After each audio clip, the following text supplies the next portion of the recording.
द्रौपदी मुर्मू जी, इनका मैं बहुत आभार व्यक्त करता हूं कि उन्होंने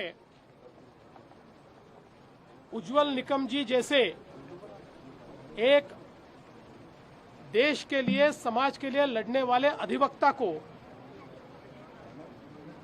भारत की राज्यसभा पर नमित किया।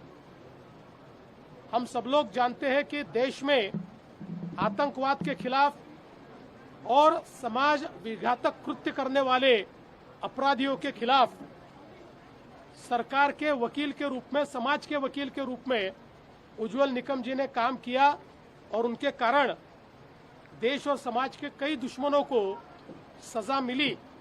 ऐसे एक देशभक्त अधिवक्ता को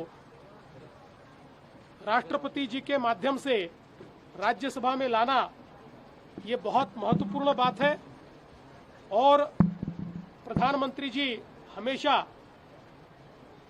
जो राष्ट्रभक्त लोग हैं उनके पीछे खड़े होते हैं। यही इसी बात का ये परिचायक है। मैं उज्ज्वल निकम जी को भी बहुत बहुत शुभकामनाएं देता हूं और संसद से लेकर तो न्यायालय तक वो लगातार देश के लिए और देश के दुश्मनों के और समाज के दुश्मनों के खिलाफ लड़ते रहेंगे, ऐसी अपेक्षा व्यक्त करता हूं। जनसुरक्षा कायदा अत्यावश्यक एक कायदा महाराष्ट्रामध्ये अनेक वर्षानंतर आता कुठेतरी होण्याची मार्गी लागलाय। मला अतिशय आनंद आहे की जनसुरक्षा कायदा हा दोन्ही सभागृहांनी मंजूर केलेला आहे।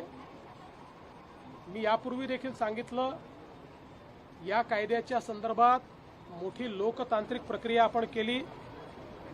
25 लोकांची संयुक्त चिकित्सा समिती बनवून सर्व पक्षीय नेत्यांच्या समोर कायदा मांडला, क्लॉज बाय क्लॉज त्याच्यावर चर्चा केली। समितीने त्या ठिकाणी जी काही सूचना दिल्या त्या सूचना आपण इन्कॉर्पोरेट केल्या। समितीचा रिपोर्ट एकमताने आला, एकही डिसेंट नोट त्या रिपोर्टला नाही। हे करत असताना 12,000 वेगवेगळ्या प्रकारच्या सूचना आल्या, त्या सूचनांचंही पालन करून तसे चेंजेस आपण केले आणि दोन्ही सभागृहांमध्ये चर्चेअंती हे बिल आपण मंजूर केलेलं आहे। यामुळे भारताच्या संविधानिक व्यवस्थेला उलथून टाकण्याचा विचार करणारे आणि भारताच्या संविधानाला न मानणारे अशा प्रकारच्या ज्या शक्ती आहेत त्या शक्तींवर आपल्याला कारवाई करता येईल। मी पुन्हा एकदा सांगतो, काही लोक आजही बिल न वाचता त्यातलं एकही अक्षर माहिती करून न घेता या बिलाच्या विरोधात बोलतायत। त्यांनी जर बिल वाचलं तर ते कधीच या विरोधात बोलणार नाही, कारण या बिलाच्या विरोधात बोलणारे एक प्रकारे या देशातल्या जे काही कडवी डावे विचारसरणी आहे, लेफ्ट विंग एक्स्ट्रीमिझम आहे, त्याच्याच विचाराला कुठेतरी पुढे नेण्याचा प्रयत्न करतायत, नकळत प्रयत्न करतायत। त्यामुळे त्यांनी हे बिल वाचावं। या बिलाने कोणाचाही आंदोलनाचा अधिकार काढून घेतलेला नाही। या बिलाने कोणालाही सरकारच्या विरोधात बोलण्याचा अधिकार काढून घेतलेला नाही, सरकारच्या विरोधात लिहिण्याचा अधिकार काढून घेतलेला नाही, सरकारच्या विरोधात अभिव्यक्ती करण्याचा कुठलाही अधिकार काढून घेतलेला नाही। सर्व प्रकारचे आंदोलन करता येतात। किंबहुना हा एकमेव कायदा असा आहे की ज्या कायद्यामध्ये संघटना बॅन करता येते तरच व्यक्तीवर कारवाई करता येते, त्याशिवाय व्यक्तीवर कारवाईच करता येत नाही। आणि संघटनेवर कारवाई करण्याकरता हा पहिला कायदा असा आहे की ज्यामध्ये अपराधाला नाहीतर आपण पहिले अरेस्ट करतो आणि त्यानंतर कोर्टापुढे जातो, पण इथे कोर्टासारखी जी व्यवस्था उभी केली आहे, हायकोर्टचे जज किंवा रिटायर्ड जज, डिस्ट्रिक्ट कोर्ट जज आणि पीपी असं एक मंडळ तयार केलं आहे। पहिले त्यांच्या पुढे पुरावे घेऊन जावं लागेल आणि त्यांनी पुरावे योग्य असं म्हटलं तर बॅन होईल। आणि अशा प्रकारचा बॅन केल्यानंतरही त्या संघटनेला 30 दिवसामध्ये हायकोर्टात जाण्याची मुभा असणार आहे। अशा प्रकारचा कायदा तयार केलेला आहे, जनहितामध्ये, लोकहितामध्ये आणि संविधान आपलं हे सर्वोपरी असलं पाहिजे याकरता कायदा तयार केलेला आहे। मला असं वाटतं की ज्यांनी कायदा वाचला त्यांनी याचं स्वागतच केलं। देवेंद्र जी, सीजीआई ने बोला है कि कानून में सुधार की जरूरत है क्योंकि अंडर ट्रायल कई सालों तक चलता है और उसके बाद उसे निर्दोष बरी हो जाते हैं। देखिए, माननीय जो सीजीआई साहब हैं, इनकी बात बिल्कुल सही है।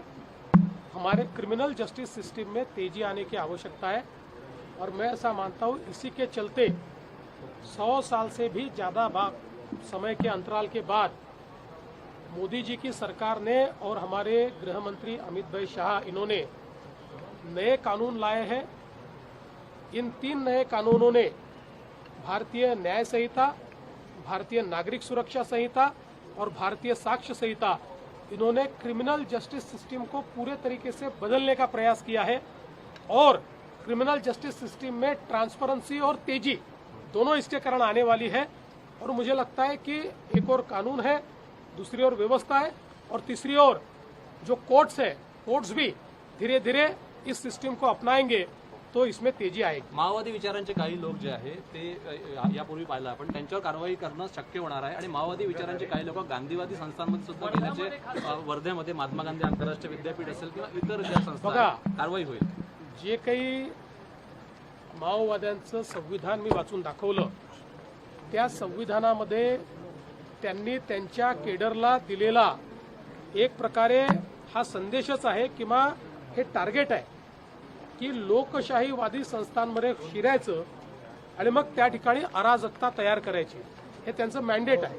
त्यामुळे अशा कुठल्या संस्थेमध्ये ते शिरले आहेत याची माहिती घेतली जाईल आणि कायदेशीर कारवाई केली जाईल। हिंदी में सर यही बताइए, माओवादी विचार जिस तरह से कुछ संस्थाओं में घुसा है, गांधीवादी कुछ विचार संस्थाओं में माओवादी विचार घुसने की इसके पहले जानकारी थी, इस पे कार्रवाई नए कानून के तहत होगी। देखिए, अर्बन माओवाद ये पिछले कुछ वर्षों में सोच समझकर